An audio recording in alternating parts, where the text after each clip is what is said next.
Yan po yung nilalagay po sa damit. Ang tawag doon, yung puti, yung bilog-bilog na masyadong matapang amoy. Mothball naman dito, tawag dito. Yan. So, since na nilagay ko po siya dyan, wala na akong nakikitang mga tumatakbo na po. Wow. Ha? At yan mga bungang yan, ayan, nandiyan siya.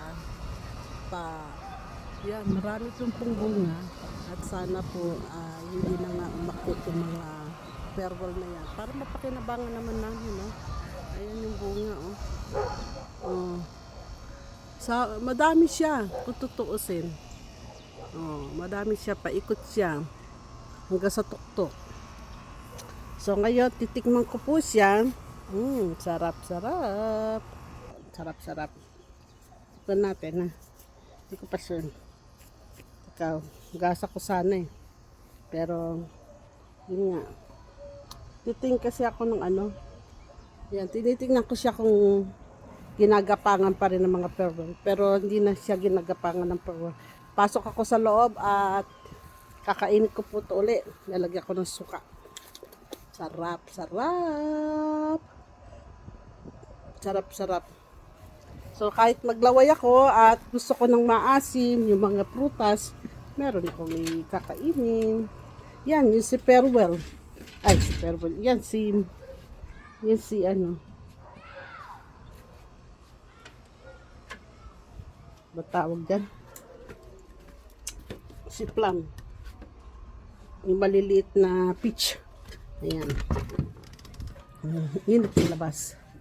I got something. Nyap. Thought you gonna check the ano pot, the receipt for my car. Sarap po. Oh, where is it?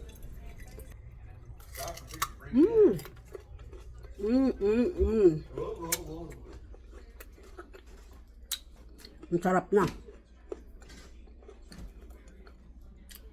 Medyo ando doon pa rin yung konting pait, pero hindi katulad noon na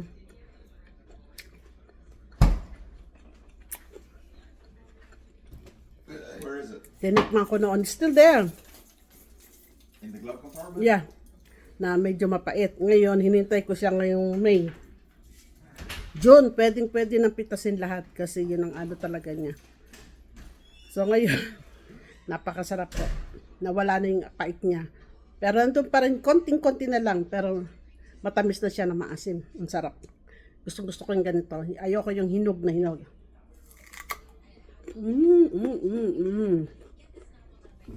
Sarap.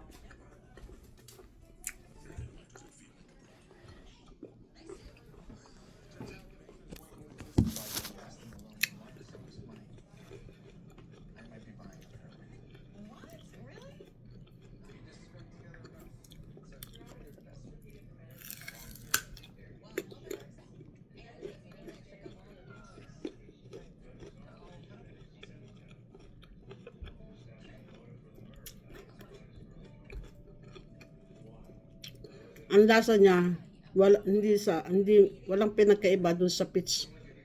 Ito plums, ano?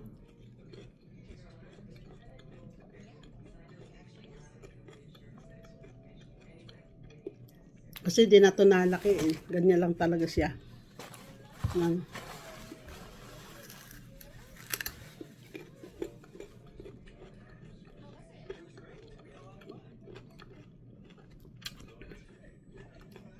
Yan.